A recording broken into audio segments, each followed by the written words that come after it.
Reince Priebus has gone so far as to argue, as the Republican National Committee head, that he wants candidates to sign a loyalty pledge that they won't bolt or form a third party or join a third party effort. I think in reference to Donald Trump's threat to do that.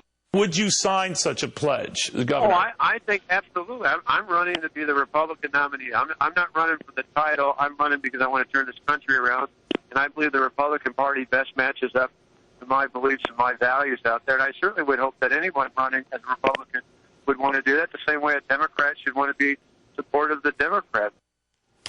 All right, so this party loyalty pledge and that you won't bolt the party to Vince Carlin. And we've got Larry Cavuto, Katrina Pierson on how this plays out. Larry, to you first. This is like the new tax pledge, a vow not to raise taxes. This is upping it a little bit, a vow not to bolt from the party if you don't win. What do you think of that?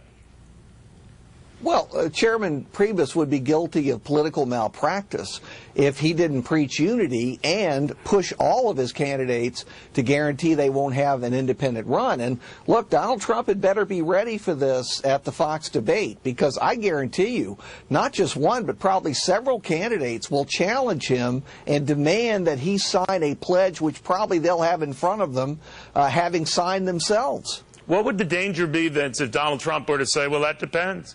Would that hurt him? Because it has not hurt him thus far in the polls, toying with the idea.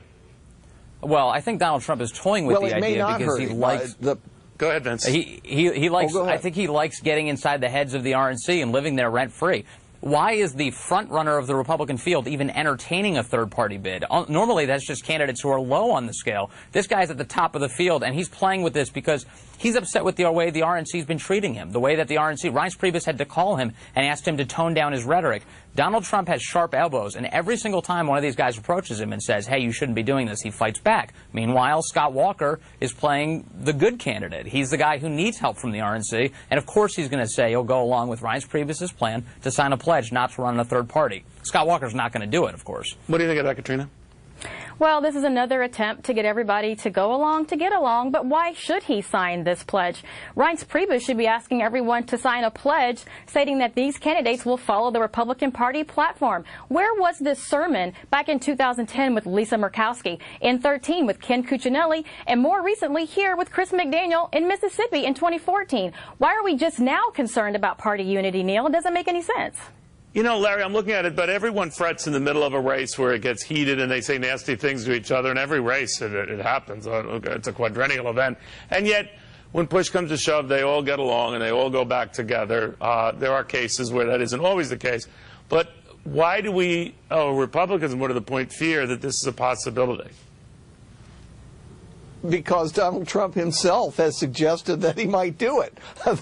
They have every reason to be afraid, and if he does, I'm not going to call the election, but I would say there's a high probability that Trump would take enough Republican votes to deprive the Republican nominee of victory in the White House race. Look, he could do as well as Perot. Perot got 19%, Ross Perot in 1992, even if he only did as well as Ralph Nader did in 2000. Nader got 2.7%, but he kept both New Hampshire and Florida out of Al Gore's column. If Gore had carried either state, he would have been president. You know, I look at it, Vince, that if he did get that, the Republican nomination, let's say Donald Trump did, went all the way, got the nomination, I get a sense from a lot of the candidates I've talked to that they'd have a devil of a time supporting him. It would not be an enthusiastic response on their part.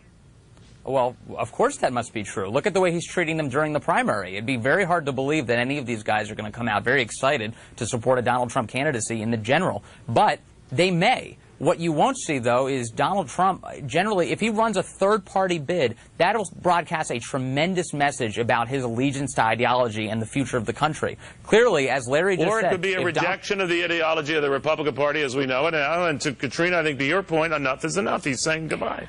Enough is enough, and come on, guys. You're acting like Donald Trump is out there intentionally attacking people. He's defending himself, and more importantly, he's defending the American public against failed policies on both sides of the aisle. If Donald Trump wins the nomination, it'll be up to him to go win the American public. If not, depending on who the nominee is, will determine whether or not there'll be a third-party candidate, because he's not the only one that has been talking about a third-party candidate since the establishment has been doing more to defeat conservatives than they've been doing to defeat Democrats. Democrats. All right, guys, I want to thank you because in the middle of this, we have been getting a lot of news and a lot of comments from a lot of you.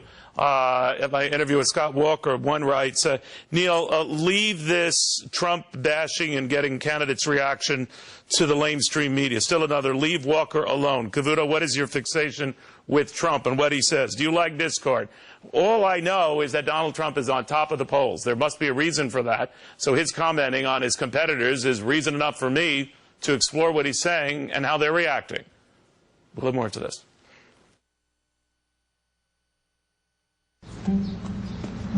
Do you and Mom still have money with that broker? Yeah, 20-something